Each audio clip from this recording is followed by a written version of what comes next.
Good afternoon, and thank you all for holding.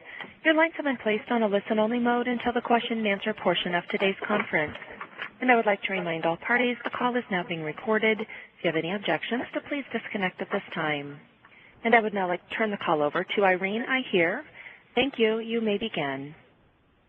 Thank you. Hello, and welcome to today's FDA webinar. I am Irene Ihier of CDRH's Office of Communication and Education. As a point of information, please check your inbox for an email from the FDA with updated login information for today's call. On July 6, 2016, the U.S. Food and Drug Administration issued 2 draft guidances that, when finalized, will provide a flexible and streamlined approach to FDA's oversight of next-generation sequencing. These 2 draft guidances support President Obama's Precision Medicine Initiative, PMI, which aims to take advantage of the progress made in genomic testing to accelerate the development of new treatments that take into account individual differences in people's genes, environments, and lifestyles. The purpose of today's webinar is to address the significance of these guidances for patients and healthcare professionals. Your presenters today are Dr. David Litwack and Dr. Laura Kuntz, both from the personalized medicine staff here in CDRH. Following the presentation, we will open the line for your questions related to the technical regulatory aspects of the guidance. Additionally, other center subject matter experts will be joining the Q&A portion of our webinar. Now, I give you David. Thank you, Irene, and thank you very much to all the people who called in to join us for the second of 2 webinars on the 2 next-generation sequencing draft guidances we released on July 6th. Unlike the previous hour, which really focused more on the technical aspects and regulatory details of the guidances, we'd like to take this hour to discuss what these guidances may mean for patients and providers.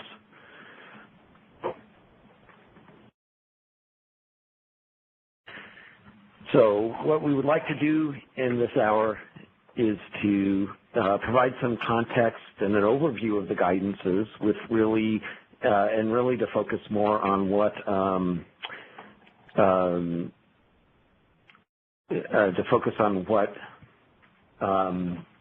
these may mean for patients and providers and some of the features that we have included with patients and providers in mind. So both the analytical guidance, the guidance on the analytical standards for NGS, and for the database guidance. We want to discuss how we think these guidances will advance personalized medicine and improve patient care, and answer your questions about the draft guidances, and also provide some background so you can submit comments to FDA. These are draft guidances, and we really encourage you to provide your input and suggestions. All right, so we're going to start by just briefly discussing FDA's role in the Precision Medicine Initiative, which has sort of motivated these 2 guidances, and then review the 2 guidances. I'll discuss the analytical standards guidance, and then Dr. Kuntz will take over and discuss the genetic databases draft guidance. She'll discuss the next steps, and then we'll take your questions.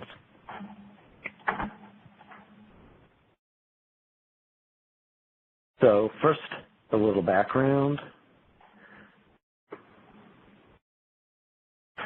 So the White House Precision Medicine Initiative was announced by President Obama in the State of the Union address in January of 2015, and the goal of this is to enable a new era of medicine through research, technology, and policies that empower patients, researchers, and providers to work together toward development of individualized care.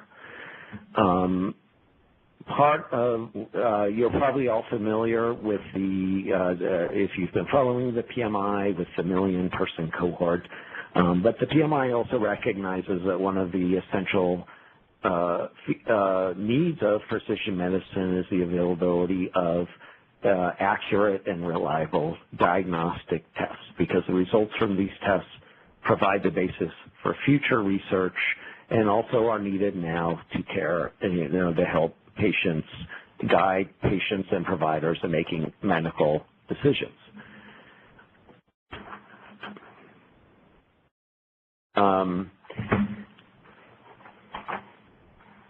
So, excuse me, we're having a little technical issue. Hold on just a second. Oh, thank you. Okay, so so FDA's role in the PMI, our proposal was to optimize our regulatory oversight of next generation sequencing tests. We recognize that these tests are very important to patients and providers.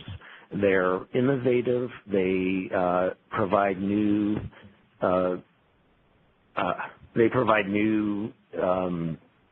information and diagnostic results that patients need. But at the same time, we recognize that patients and providers want to be assured that the test results they get are accurate, that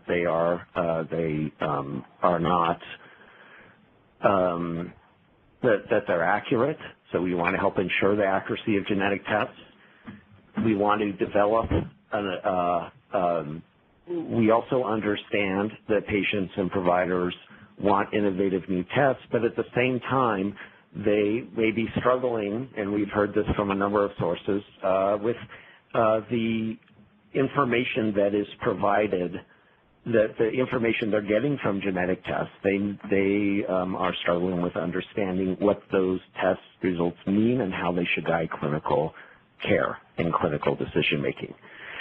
So in our proposal, in optimizing our regulatory oversight of next-generation sequencing tests, we want to develop an oversight approach that's well-suited to the unique nature of NGS tests, that is taking advantage of the rapid evolution of this technology and the rapid changes of evidence for variants that are detected by NGS tests. And we want to, as part of that approach, we want a more dynamic system that will allow that rapid progress and hence innovation while still ensuring that the tests that are used are safe and effective.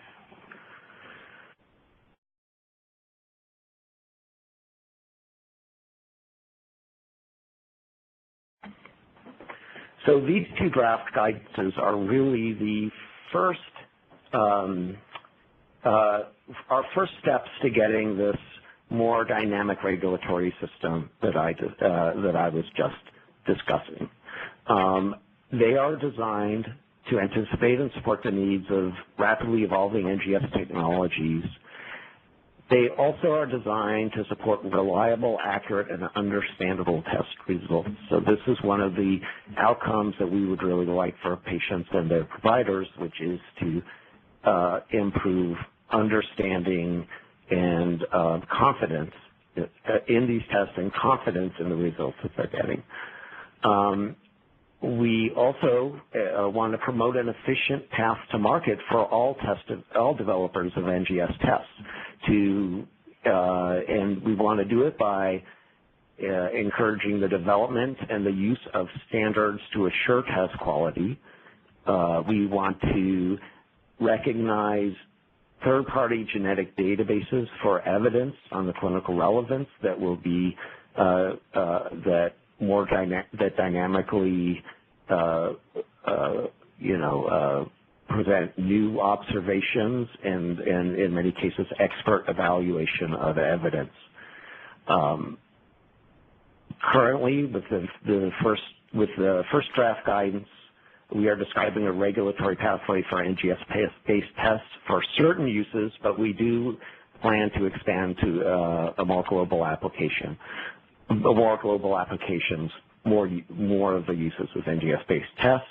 And this is, I want to stress that this whole approach is based in many ways on having open processes and accessibility. So in other words, transparency, that everybody who uses these tests should know what their performance is and what the available evidence supporting their test results are.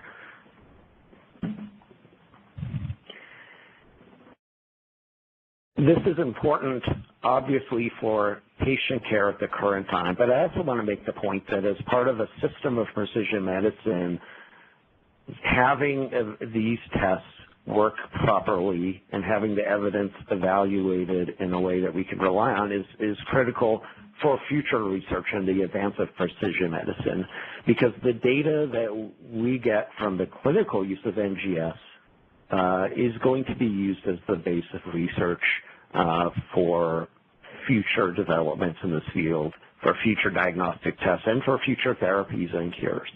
So we all have an interest in assuring that this source of data is sound so that we can get the most out of our future research.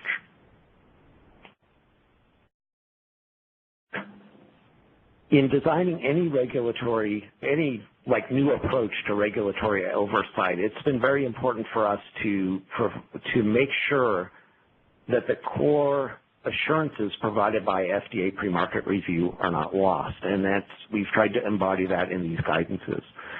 There are three elements I want to point out here that we particularly paid attention to. So one is analytical validity. In other words, does the test detect, in this case for NGS, does it detect a variant that you have, and does it not detect a variant that you don't have? So you don't want to find out you have a variant that you don't actually have, and you don't want to miss a variant that you do have, because that may affect, in some cases, your clinical decision making. So making sure test results are accurate and correct and reliable is very important. We also look at clinical validity, and this just means if you're detecting a variant, is that variant correctly identifying your disease or condition, or is it correctly directing you to appropriate care? This is where clinical evidence and expert evaluation is key. And we all have an interest in making sure that whatever evidence exists for NGS, we want that to be transparent, and we want everybody to understand it and understand how it was evaluated. And finally, the labeling. So what is said about the test by the test developer? Are the directions clear for test developers? Is what you say about the test truthful and not misleading? One of our concerns at FDA is, of course, that people don't make false claims about tests, and we want to make sure that is also incorporated into any new approach that we have. And this is all, of course, based on what the intended use of the test is. So, if the test is used for hereditary genetics, it's going to be different than, for diagnosing maybe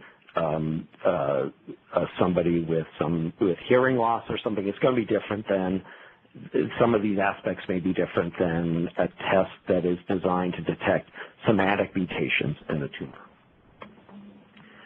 So let me move on to the two guidances. Before we start with the analytical, we'll start with the analytical standards guidance. And this one is entitled, as you can see, the use of standards and FDA regulatory oversight of NGS-based IVDs used for diagnosing germline diseases. So in the next slide, just to motivate this a little bit, I mean, one of the differences and one of the reasons for proposing a new approach is the difference I said we recognize that NGS-based tests have some unique features that we're trying to accommodate, and this is one of them. That unlike most conventional diagnostics, which analyze one or a few or at least a predefined number of analytes, NGS-based diagnostics can basically can detect any undefined number of variants. You can't predict ahead of time what you're going to find. So, if you think about a blood glucose test, it's designed to detect glucose. But with 3 billion bases in the human genome, we have almost an infinite space here. And so our conventional approach of looking at analytical performance for a particular analyte in a pre-market submission, we feel is not really possible with NGS-based diagnosis. So we've looked to a more process-based and standards-based approach to provide the assurance that these tests perform well and provide accurate results. So let me talk a little bit about what that means. So the next slide. Actually, before I get to that, let me point out, and you may have noticed that, depending on where you're, you may have noticed that the title of this specified only germline disorders. So, as I said, this guidance is a first step in, these two guidances are first steps in developing this new approach. We decided for a variety of reasons that it was best to start with sequencing of germline DNA of DNA to detect germline variants to act as an aid and diagnosis for hereditary disorders. There are obviously a number of uses of NGS that fall outside that scope, including on oncology purposes. And we do want to expand this approach to all those uses. It's a very high priority for us, but for a number of reasons, we thought it best to focus on what we consider to be a generally lower risk and a generally technically simpler case, which is hereditary disorders. Within this bin, we propose these broad intended uses, so any number of indications could fall within that. So what is in this analytical standards guidance? Well, mostly this is aimed at people, at test developers or sponsors. They talk about, then they will really, it includes recommendations, technical recommendations for how one ought to design a test, and the way in which one might assure that the test performs in a way that will meet the needs of the user and the intended or indications for use of the test. So it really is to be brief, is really they're about recommendations that could act as standards for a process for test design that doesn't really focus on saying all tests should include this particular component or meet this particular level of performance, because we recognize there's a wide variety of ways in which tests, even for the same intended use, may be designed and used, and we want to accommodate that as we feel like that's the way we will continue to get innovation in this field. One particular thing I do want to point out here are test reports, that we do provide recommendations for test reporting, and one of our goals, based on input we've received in a number of forums, including a March 2nd workshop, but specifically designed to get the input of patients and providers, is the confusion that is caused by the lack of standardized test reports and the lack of clear language describing what the clinical meaning of variants are. And so one of the things we discuss in this guidance is, and we would like to promote by this approach, is the ability to standardize tests and to provide clear language. And so we really, on this point, we really encourage all of you to provide comment and input on this, because we believe this will be this is something we believe we can promote going forward. So the other thing this guidance describes is a path to market, in which I won't go into, a regulatory path for these that will allow us to implement these recommendations potentially as standards and will lower the bar for test developers. And that is something I won't go into any more detail here, but we discussed in the last hour. The benefits of this approach is to make it easier for test developers to develop and market their tests, while at the same time accommodating differences in use. And we believe that the recommendations we put forward can form the basis of a standard that could be clear and that all test developers could meet, that would do all of these things about providing the assurances of accuracy. So the final point I'd like to make is, in addition to test reporting, we also have recommendations around transparency that we believe if we move to a standards-based approach, providing transparency on test performance is critical for users of these tests so they understand what they're getting, So at this point, I'll end, and I will hand it over to Dr. Koontz, who will discuss the genetic database draft guidance. Thanks, David. So my name is Laura Koontz, and I'm a member of the personalized medicine staff here at FDA. And I'll now take the next couple of minutes to discuss the second of our draft guidance documents, the use of public genetic variant databases to support clinical validity for next-generation sequencing-based in vitro diagnostics. This guidance outlines the agency's thinking about how genetic databases that follow certain quality recommendations can be used to support the regulatory review of NGS-based tests. So NGS-based tests pose interesting, I forgot to advance the slide, sorry. So these tests pose interesting challenges to both FDA reviewers and test developers. As David mentioned, conventional diagnostics typically only measure a couple of analytes, maybe even just one. For example, blood glucose tests measure blood glucose.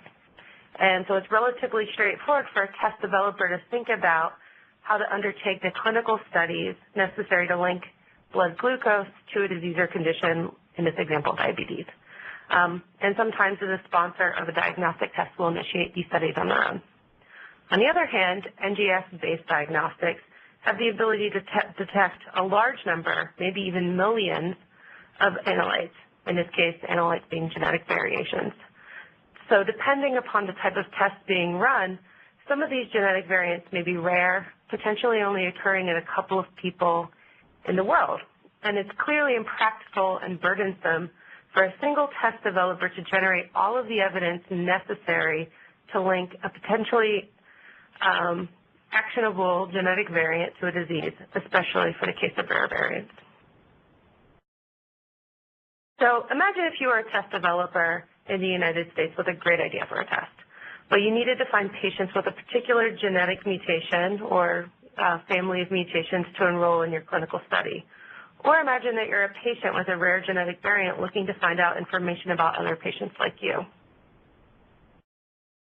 Genetic databases allow information from people all over the world to be compiled in one place. A test developer may be able to find enough information about the association between a genetic variant they're interested in and designing a test for and a disease or condition if they look in genetic databases. This could expand the evidence base supporting the clinical validity of a test dramatically. Crowdsourcing evidence in this manner could mean that better tests get to the market faster and benefit patients sooner. And of course, these databases can be incredibly useful to patients seeking to learn more information about their own disease or condition, so we won't really be discussing that anymore today. Again, of course, this is a simplified example, but it illustrates the point about the power, the potential power of these databases. So how does the ability to tap into a publicly available database to support clinical claims made by a test actually benefit patients? Databases of genetic variants have the potential to speed evidence development for NGS-based tests, since the evidence housed in these databases is typically generated by multiple parties. Collectively, we can obtain evidence for the clinical interpretation of a greater portion of the genome than we can individually. Again, crowdsourcing evidence in this way eases the burden on any single test developer and could speed new tests to the marketplace. And importantly, aggregated data could also provide a stronger evidence base for NGS-based tests. That is, tests that use these databases would be connected with the current state of scientific knowledge regarding a genetic variant and its relationship to a disease or condition. Finally, FDA believes that as more evidence is gathered and incorporated into these databases, new assertions supported by that evidence could likely be made by a database. To allow NGS-based test developers to leverage these databases, FDA published the draft guidance, which lays out how genetic variant databases can be sources of valid scientific evidence to support the regulatory review of NGS-based tests. I'll just point out, valid scientific evidence is a regulatory term, and that is the basis of regulatory review for diagnostics. So specifically, the database guidance lays out a series of recommendations that FDA believes, when followed, would assure the quality of the data within a database and therefore allow the database to be considered a source of valid scientific evidence, which could then be used to support the clinical validity of an NGS-based test. Database administrators that run databases that meet these recommendations could voluntarily apply for FDA recognition. Again, it's voluntary. They would submit an application to FDA demonstrating that their database met all of those recommendations set forth in the guidance. And these recommendations broadly rest upon three pillars. So number one is transparency. Is the database publicly accessible? Are there adequate data provenance included with the variants? Is there versioning information? Are there SOPs used for curation and interpretation publicly available? The second is the use of validated processes and formal procedures. So are there formal procedures in place for database operations?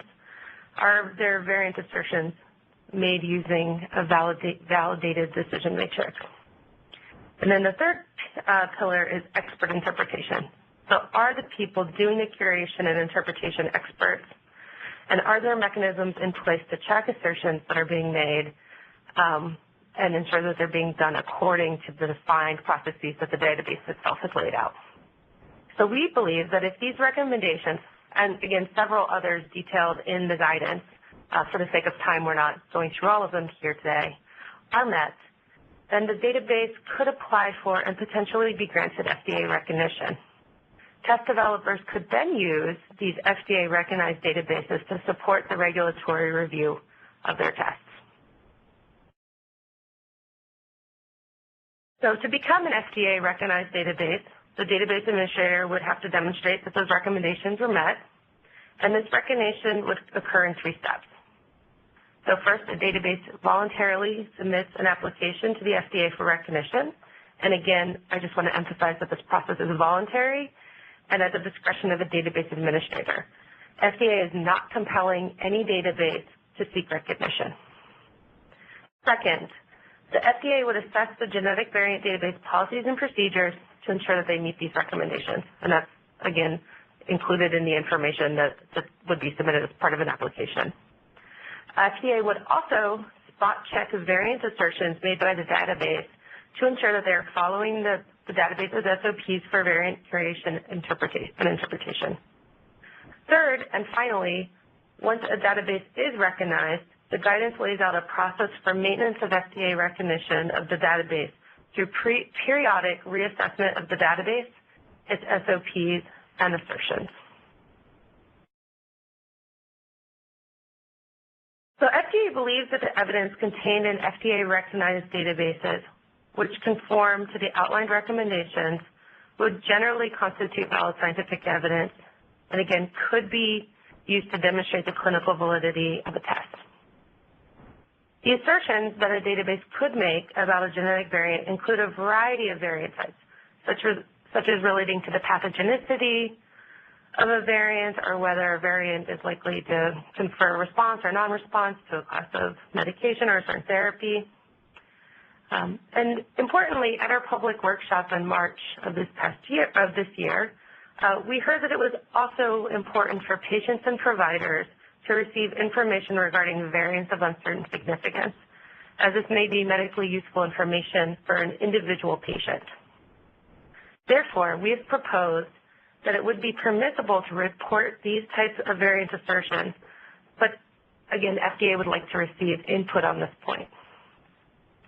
All variant assertions should be supported by adequate information detailing the evidence within the database supporting that assertion, regardless of what type it is, whether it's a pathogenic variant assertion or the U.S. For example, we'd like to have information regarding how many times a variant has been seen in people with a certain disease or condition. What is the biochemical data that links that gene to a disease? What type of variant is it, and what does that confer to the protein that it encodes, and so on. Those assertions should also be an accurate reflection of the current state of scientific knowledge and generally would integrate multiple lines of evidence. We believe that these recommendations dovetail with those regarding test reports and the analytical standards guidance that David mentioned. Those recommendations state, among other things, that the relationship between a reported variant and a clinical disease or condition must be clearly stated on a test report. And so, in summary, this guidance document outlines an approach that allows test developers to take advantage of the benefits of data aggregated in an FDA-recognized database to support the regulatory review of their tests, and it outlines a pathway for databases to voluntarily seek recognition. So, again, we believe that the database guidance would enable patients and providers to receive results about a variety of genetic variants, provided they're supported by adequate evidence within a database. FDA further believes that by encouraging crowdsourcing of evidence generation and hopefully spurring data sharing, that this approach could advance precision medicine. The database guidance, in combination with the analytical standards guidance, discuss the possible future down classification and exemption from pre-market review of NGS-based tests that demonstrate conformity with the standards outlined in the analytical standards guidance and use assertions from FDA-recognized databases. FDA believes that this approach offers speed, scalability, and safety. So taking speed, this approach, when finalized, would provide test developers with an efficient path to market and connect patients with tests more quickly. Scalability, test developers, both large and small, could benefit from this approach because it's based on standards and evidence that everyone can access. And safety. This approach encourages innovation while still assuring patients and healthcare providers that the tests that they rely upon to make clinical decisions are safe and effective, and that they provide accurate and meaningful results to patients. Okay. And I'd like to just briefly go through the next steps before we move on to the Q&A. So currently the draft guidance documents are open for public comment with the docket scheduled to close on October 6th. During the public comment period, we also plan to hold a public workshop later this fall to discuss the guidances, and we hope to be able to announce that soon. So please keep your eyes open for that announcement. Following the closure of the open comment period, we'll analyze the comments, make necessary changes based on public feedback, and move towards finalization and implementation. And eventually, we hope to be able to expand this approach to other intended uses of NGS-based tests, such as the ones that David showed earlier, like oncology, for example. And we'll have the opportunity for the community to comment on additional standards or criteria that would be necessary to assure the safety and effectiveness of these types of tests.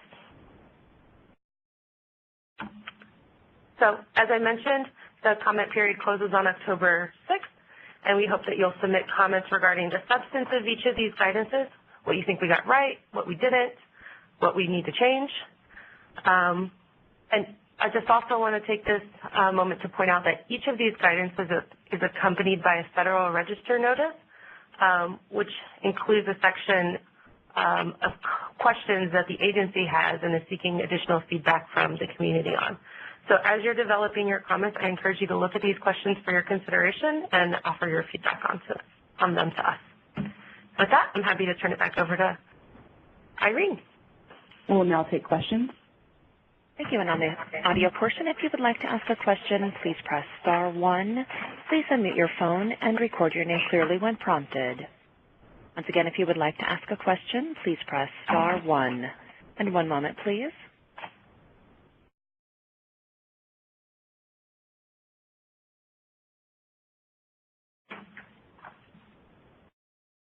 Our first question today is from Eric Koenig. Hi, I'd like a little bit of clarification on the issue of FDA validated or cleared databases. So routinely, or you've stated multiple times that this is to support the clinical validity of different tests. However, in both webinars, as well as some other comments that have been made, you've stated things such as you would allow VUSs we're okay to report.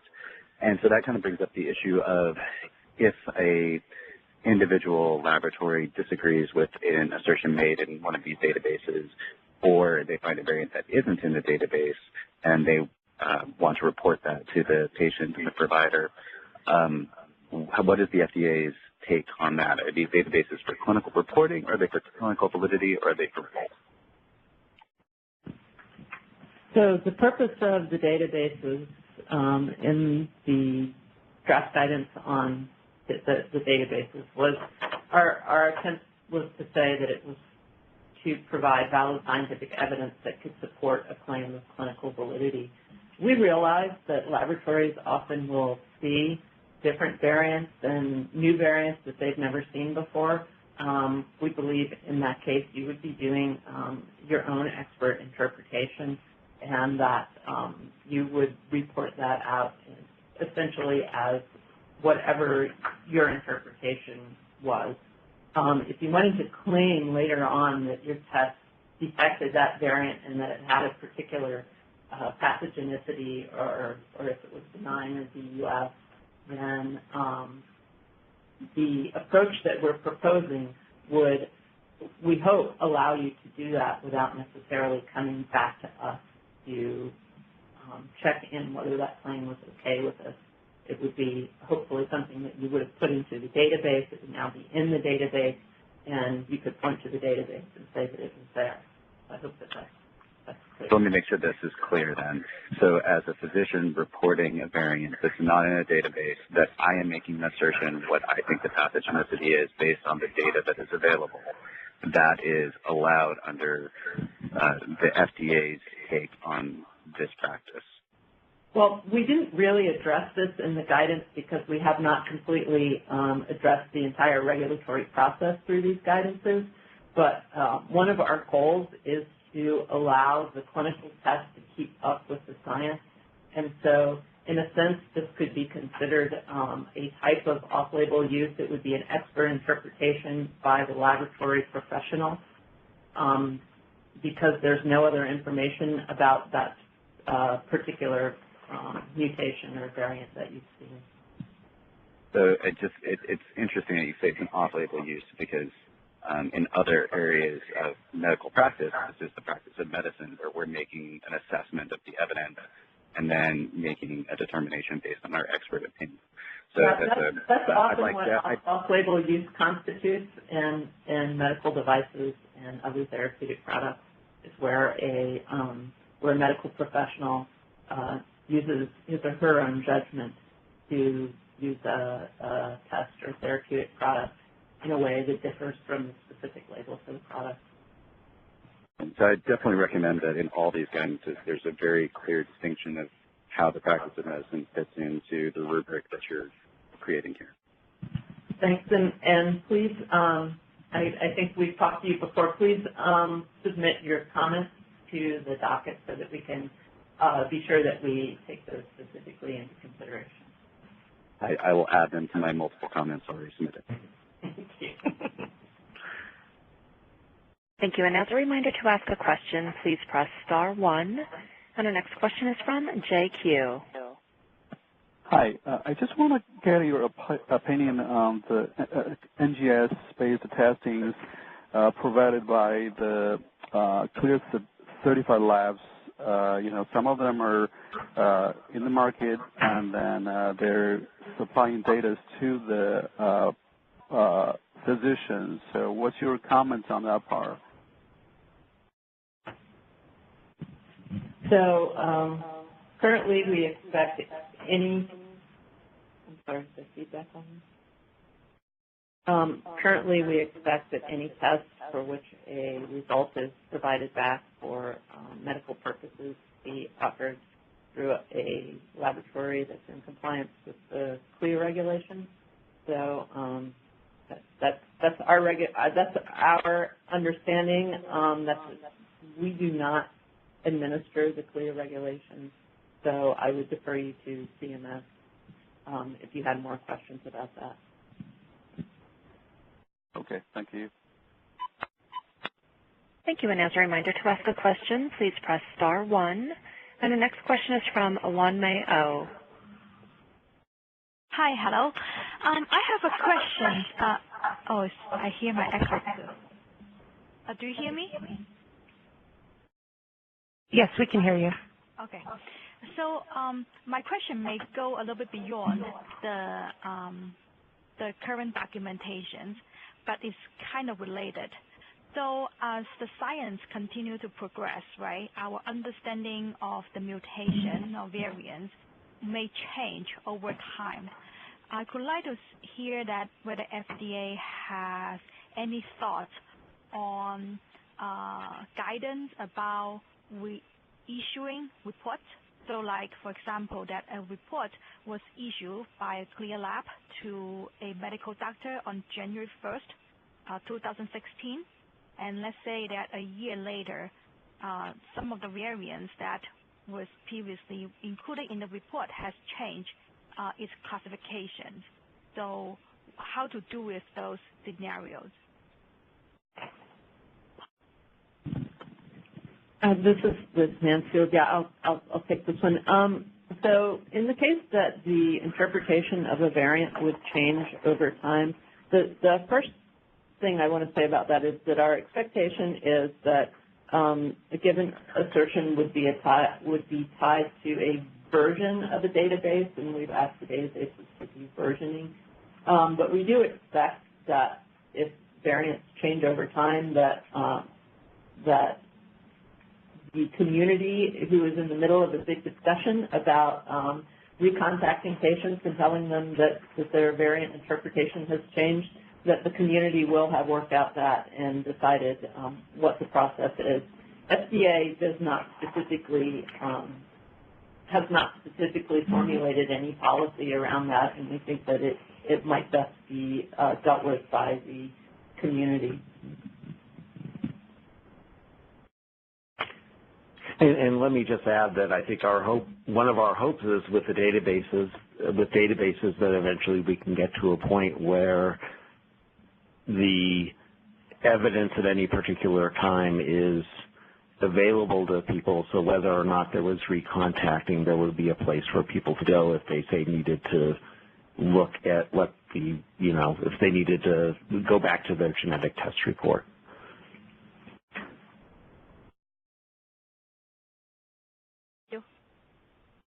Thank you. And as a reminder, to ask a question, please press *1. One moment, please.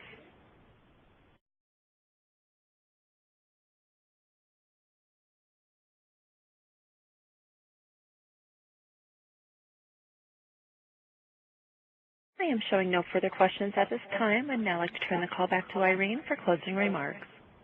Thank you. This is Irene Ihir. We appreciate your participation and thoughtful questions. Today's presentation and transcript will be made available on the CDRH Learn webpage at www.fda.gov/training/CDRH Learn by Thursday, August 4th. If you have additional questions about the draft guidance, please use the contact information provided at the end of the slide presentation. As always, we appreciate your feedback. Again, thank you for participating, and this concludes today's webinar. Thank you, and this does conclude today's conference. You may disconnect at this time.